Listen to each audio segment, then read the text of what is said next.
Welcome to Illuminati Silver. We tell the truth about silver. Today is Saturday the 2nd of November 2024. We're publishing our gold and silver weekly update for the week ending the 1st of November. Gold and silver had a slight pause and minor retraction this past week, with traders taking a few gains ahead of next week's election. What do we have in store this coming week? And will we see a further retracement or even higher prices following the November 5 election? Well, let's take a look.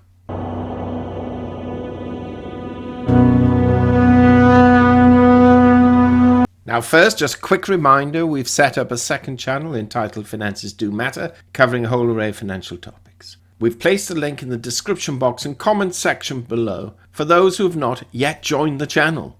Also, just in case you haven't subscribed to this one, please make sure that you press the thumbs up, the subscribe button, and the bell sign. Let's now get to precious metals.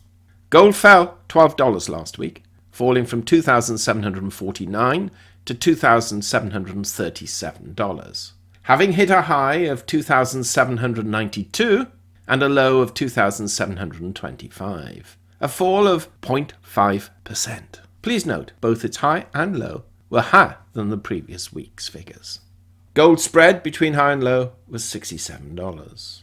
Last weekend we said gold would trade between $2,007 and $2,800, which it did comfortably. In sterling terms, gold was down £4, closing at £2,120, and in euros it was down €23, closing at €2,527. Silver fared worse. It fell $1.24, falling from $33.71 to $32.47, having been as high as $34.59 and as low as $32.36, a fall of 3.7%. Please note its low and high were lower than the previous week's figures, unlike gold, which was higher. The difference between its high and low was $2.23. Last weekend we predicted silver would trade between $32 and $35, which it also did comfortably, though the low was in our outlier range. In sterling terms, silver was down 85 pence at £25 and 18 pence, and in euros it was down 1.22 euros at 30.04 euros. The gold to silver ratio inevitably went up, and it moved from 81.5 to 1 to 84.3 to 1. Bitcoin currently stands at $69,500, and that's up $2,500 on last week. Equities were marginally lower, but would have been worse had it not been for a 0.5% rise on Friday. Dow Jones down 62 points at 42,052. The S&P 500 down 80 points at 5,728. The Nasdaq Composite down 279 points at 18,239. And the FTSE 100 index down 71 points at 8,177. Slightly good news, oil prices were weaker.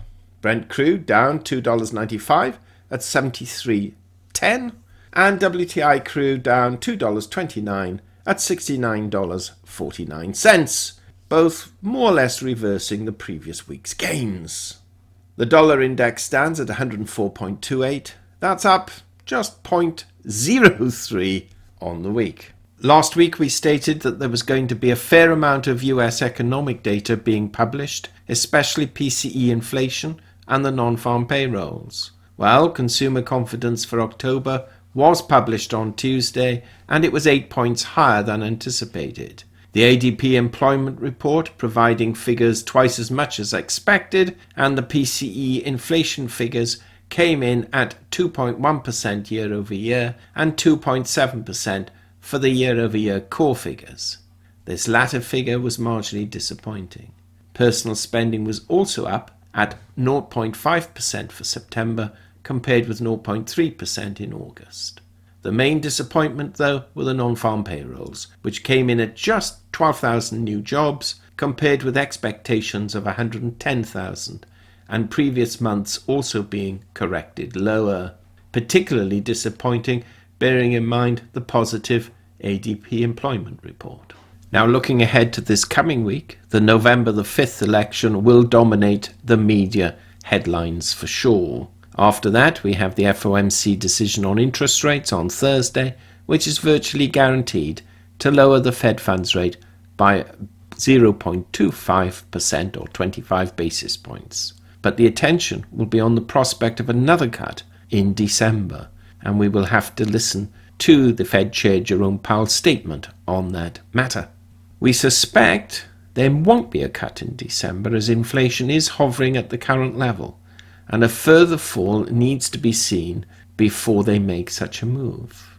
It's possible, but not quite as likely as many had anticipated. Also, the prospect of a Trump victory and the imposition of tariffs thereafter, causing short-term inflation to rise, will mean that the Fed may hold off any decision should Trump win until early into the new year. Now, gold closed last week near its low, and the fear is that from a technical analysis point of view, a bearish doji was formed, which could suggest lower prices ahead short term, and possibly an attack on the $2,700 level to potentially as low as $2,686, which is where the 20-day moving average rests. We believe a small rest, or respite for gold, is perhaps a good thing, considering its recent strength, and, depending on the statement made by the FOMC on Thursday, will dictate to some extent the prospect of a rally or a further decline towards the end of the year. Silver seems to struggle at the $35 region, as it's quite a formidable resistance level. Equally, though, there is quite strong support around the $32.50 level, which it closed marginally below on Friday. In perhaps a worst-case scenario, we will see plenty of buyers move into silver at $31 should it dip that low. The Middle East tensions remain high, and attempts for a ceasefire have failed so far, though there is a growing political impetus to attempt to achieve one. Usually elections are good for precious metals as they create uncertainty, and we would argue that if Trump wins because of his threat of tariffs, we may see a strengthening of the US dollar and a weakening of precious metal prices, because as mentioned earlier, inflation short-term will rise because of the tariffs. Any savings on producing even more oil will perhaps take a little while to filter through the system. It really does depend on investors' perspectives. Now, we've produced a video specifically on this subject earlier in the week and have included links to that and other videos we've published these past 10 days in the description box and comments section below. So what do we expect this coming week? Well, we did say last week that the Middle East tensions may indeed encourage a follow-through on Friday's precious metal rise, but we are aware that a correction will be due soon, and it could be the case that it started last Thursday. So this week, we're going to be a little bit cautious, and we expect gold to trade somewhere between $2,675 and $2,800, with $2,650 and $2,825 as outliers. Please remember, once this war premium comes out of the price, we will almost certainly see a minimum of $100 fall. But while the tensions persist, then that $100 plus premium will remain. Silver, we're expecting to oscillate quite a bit. Probably trade between $32 and $34, but don't be surprised if it does oscillate down to as low potentially as $31.25 and as high as $34.50. What do you think? Please do share your thoughts. Meanwhile, thank you so much for listening. We'd appreciate it if you would give this video a thumbs up, subscribe, press the bell sign. Pop on over to Finances Do Matter and subscribe there if you haven't already done so. It's going to be an interesting and exciting week with the presidential election together with that of the House and Senate. Who knows how this is really going to pan out, and whether Trump, if he's elected, will replace Jerome Powell as chair of the Fed or not remains to be seen. Exciting times ahead. But whatever happens, we absolutely hope they will be prosperous ones for us all.